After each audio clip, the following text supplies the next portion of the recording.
Hey guys, it's Shaylin, and I'm here today with another episode of Recent Reads. This is the series where I just chat about the last 10 books that I read.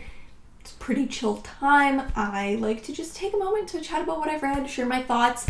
My usual disclaimer, like I always say, these are my personal subjective opinions on the work. Nothing that I say here is meant to be like a judgment on the authors or the value that these books bring. I think every single one of these books bring value to me and to the world by nature of being a creative work. So how myself as one individual ultimately feels about them is kind of meaningless and doesn't say anything about the book's value as a whole. That said, let's jump into the first book, which I didn't really enjoy, which was Dykette by Jenny Fran Davis. This book follows 3 lesbian couples who are all at like a week-long retreat together, and things start to get messy and chaotic. This is one of those books that it's kind of like a satire, but I didn't find it funny. As a result, everything felt really overblown. It was very stylistically irritating to me because if I had found it funny and I had found it like a successful attempt at satire, then I think that style would have made sense.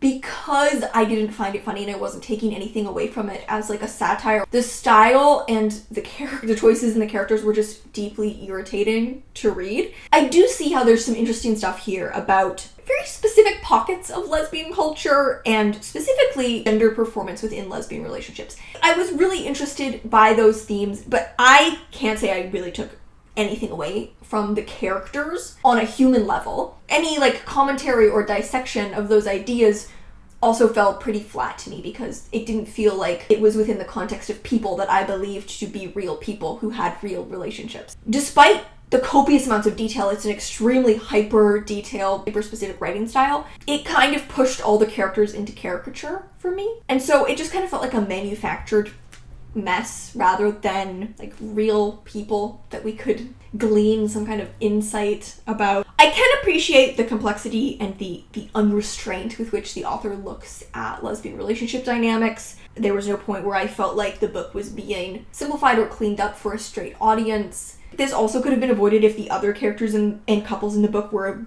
observed a little more keenly and with more complexity. The book is so focused in on Sasha. This ultimately kind of felt like a season of The Ultimatum Queer Love if it had the aesthetic of the Barbie movie and every single person on the show was like a bougie New York Twitter lesbian. Then I read The Dangers of Smoking in Bed by Mariana Enriquez. This is a short story collection. She also wrote what is favorite book that I've read this year, Our Share of Night. Incredible. So I was really excited to pick up this final book of hers that I hadn't read because I had also read her other collection. I think in general, I really enjoy her more as a novelist than a short story writer. These stories are, like her first collection, Things We Lost in the Fire, dangerous and disturbing and twisted and macabre. You know, I definitely did find them disturbing. There wasn't a lot of points of like real connection to the stories or to the characters, and so I think it just didn't really captivate me too deeply. Then I read The Overstory by Richard Powers. Is basically a book about trees, and we follow a bunch of different characters who all have relationships, really close relationships to trees in completely different ways, and then their stories kind of start to intersect. Quite triumphant. This is really highlighting for me how slow I've been reading because of how long ago I read this. I picked this up because it was a like book swap with my girlfriend. On one of our early dates, we went to a bookstore and like each got a book that the other had recommended. This was very, the word I would use is triumphant. It's like a very majestic book. Does that make sense? Partly because the style is so rich, it kind of feels celebratory. There's something quite emotional to this book about how it's really about the power of collective unity of small individual people, like the vastness of nature and our relationship to nature and how like powerful that is. There's something quite like emotional in it. Despite this very big network of ideas, the characters are all very interesting, specific, and kind of odd, and their web. It's really interesting seeing this like narrative begin to weave together. It's just like quite long and a little dense at points, which is not usually like, I usually like a pretty brisk style. So that was very much just like a personal preference. Then I read On the Savage Side by Tiffany McDaniel. I was really excited for this because I really really love her book Betty. This book follows twins Arcade and Daffodil in a town where women keep getting murdered. It's based on a real thing that happened about a town where six women were killed, and it's about their generational trauma and bonds of women in this town where they're all being subjected to fear and violence. Like all of her work, it's very poetic, it's very lyrical. I think my preference for like a tighter narrative did come up in this one, because there were a few points where I felt like it was a little big, because like this is a chunky book, right? A recurring theme that I think this was something that worked really well in Betty, but it didn't land for me as well here, was the over poeticness of the dialogue and characters. Almost every line of dialogue is so poetic that it kind of feels like it's meant to be this like huge revelation, but it's not usually based in like motifs that have already been set up. It kind of starts to feel like it doesn't really mean anything. And I feel like Betty had that same style, but it really worked for me in that book, and I don't know why it worked for me there, but it didn't work for me here. But despite that, I think there are also points where she uses this kind of very metaphorical, symbolic poeticness to great effect. I think she's really excellent at writing about trauma through metaphor. Throughout, the characters really frequently metaphorize, that's not a verb, their trauma in order to cope with it and make sense of it. There are like these kind of medical examiner reports of the victims as they're being found. The way they're written like are also very in this world of poetry, but they're pretty brilliant. I feel like those were actually like the highlight of the book for me, was these inserts of these medical examiner files were really quite striking. Then I read Either Or by Elif Batuman.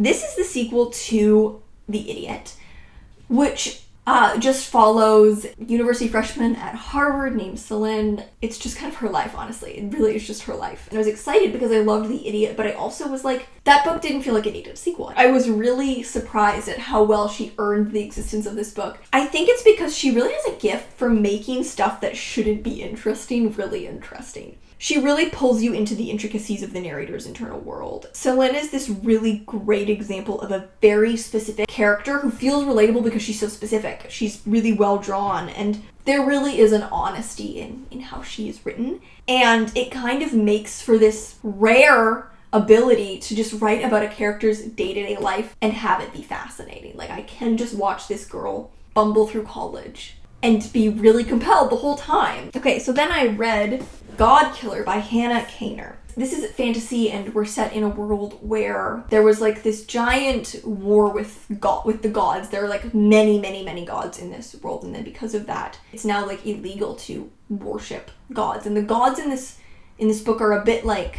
tricky, you know, they're kind of like, like I'll help you, but I demand sacrifices, right? And so you're not allowed to worship gods, but some people still do, and the main character is a god killer. First third, I was super intrigued by this book. We're introduced to 3 characters. The main character, Kissin, is the god killer, and then 2 other characters as well. The first third, I was really intrigued because there was some pretty cool world building. It was quite engaging and fast-paced right off the bat.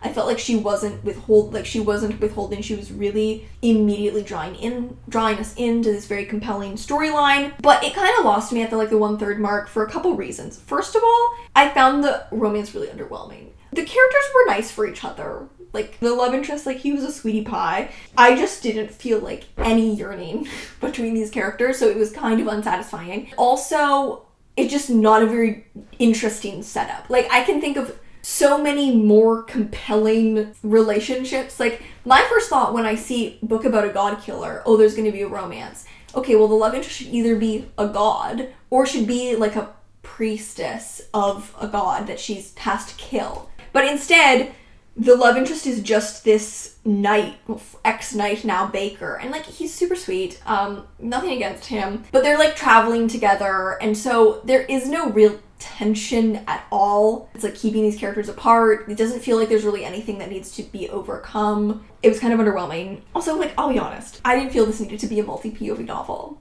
Oh no, there's actually 4 POVs, because there's a god POV, which is interesting. The characters are pretty much together the whole book. Like, they're all traveling together. Here's the thing, I think most people wouldn't really care because multi-POV is a pretty common convention in fantasy. Like, we almost expect fantasy to be multi-POV.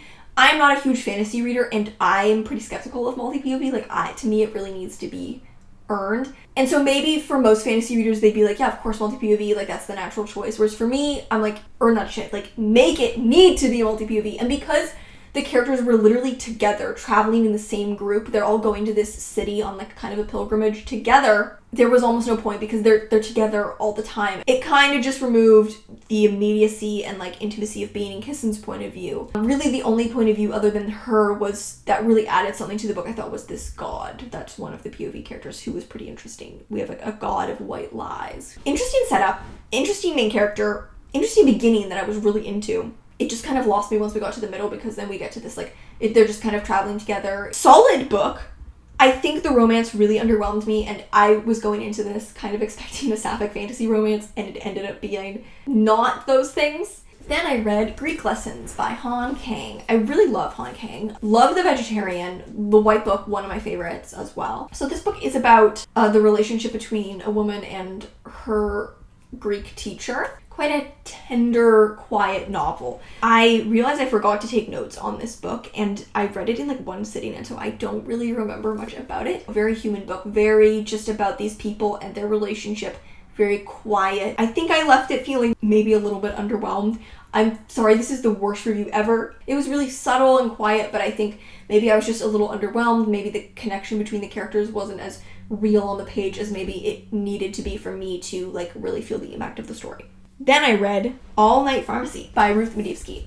So this book follows a young woman who has kind of a troubled relationship with her sister, quite a turbulent relationship with her sister, and one night her sister goes missing. She ends up working as a secretary at a hospital, and then she meets a woman who is like, I'm your psychic, and they end up developing a relationship. It's one of those books where it's like fever dreamy, but like also nothing really happens. You know, it's like hazy, meandery, which I love, quite sharply detailed. Nothing happens for most of the book, but it's the whole time the vibe is like strange and observant and a little weird, like kind of Luster meets My Year of Rest and Relaxation meets You Too Can Have a Body Like Mine. I love all those books. So the perfect storm. I think I just found the ending a little underwhelming and quick. Like the focus shifts really suddenly in the last fifth of the book, and suddenly problems that we've basically been ignoring for the rest of the story are wrapped up with surprising ease. But the middle of the book especially, that's focused on her relationship with Sasha, who's her psychic, I was really, really compelled by. And it's one of those books where like nothing can really be happening, but the general vibe of the character and style is really electric to the point that I like thoroughly enjoyed it. Then I read Parable of the Sower by Octavia E. Butler. I read this for my book club. This is a dystopian post-apocalyptic book set in a world that has kind of just it's actually set in 2024 is when it begins, and the world has kind of just generally deteriorated, and now life really sucks for everyone. And the main character is a girl named Lauren, and she has hyper empathy, which she has because of a drug that her mother took when she was pregnant.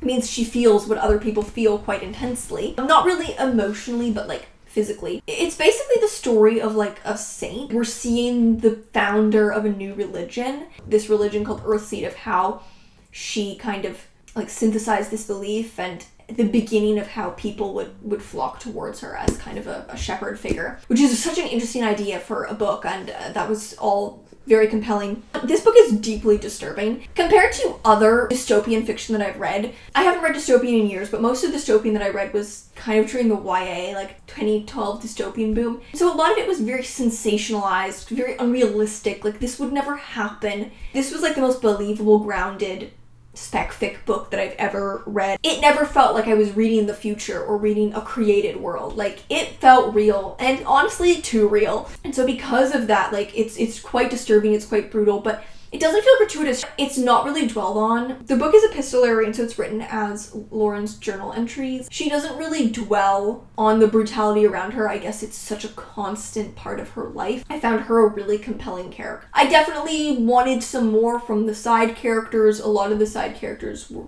just kind of not really, like they were names of people, but I didn't really feel much of their presence. And there were a few things that I feel like overall she's really dives into so many ideas. I kind of felt like I wished Lauren's hyper empathy it felt a little like sporadic when we would see it. Like the idea of a character who feels everyone else's pain in the apocalypse, in a world where there's so much pain around her all the time, was really interesting. Near the beginning of the book, she's having these conversations about, like, I don't know what will happen if I ever have to kill someone, because it might kill me. I don't know. And so near the beginning, there was a lot of really fascinating, like, it came more into play in the story. But I felt like it didn't come into play in the story as much as maybe we saw it in, like, little bursts of moments that were really intense. But a lot of the time, we didn't really feel that as much as maybe... Because I thought that was one of the most interesting aspects of the story. Really great. I see why this is a classic. I know people who say that this book changed their life, and, like, I get it. So the last book that I read, I've got Throat Bones by Moira Fowley. This is a short story collection of witchy, sapphic stories. I love this. My first note is just weird, freaky, strange, gay. This is kind of, I feel like, exactly what I've been looking for in a collection for a really long time. Honestly, like, all the stories are bright and original. Like, there wasn't a story here I didn't enjoy, but one of them, it's called The Summoning, might be one of my favorite short stories of all time. It was hilarious. I've been telling everyone I know about this story. So there's a story called The Summoning, which is about a college student who accidentally summons a demon. The style that it's written in, let me read it a bit. So say, just for instance, somebody, not Katie, had, like, summoned an interdimensional demon from some kind of hell world and, like, unleashed it on Earth. Definitely not Katie. That would be, like, not entirely the worst thing somebody, definitely not Katie, could do. And it's just about her, like, falling in love with this demon. It's incredible. And it's all written kind of, like, in that voice. This is one of my favorite collections I've read in a long time. The stories are, some of them are more leaning into horror, some of them are leaning more into, like, myth, and so really beautiful. Basically every single story except for one are about sapphic relationships. If you're looking for a really excellent sapphic short story collection, I cannot recommend this one enough. It was really giving me notes of, like, Gods of Want by Kang. I think if you like that book, then I would definitely recommend. Alright, so those are the last 10 books that I read and my thoughts on them. As always, I would just like to hear what you guys have been reading lately, what you've been enjoying, especially if you have sapphic fantasy recommendations. I feel like I've been on a quest to find good sapphic fantasy, and nothing is really landing the way that I want it to. I cannot find the sapphic fantasy book that I dream of. So especially if you've read sapphic fantasy and reading any, that's really what I'm jonesing for right now. So thank you guys so much for watching, and I'll see you in another video. Bye!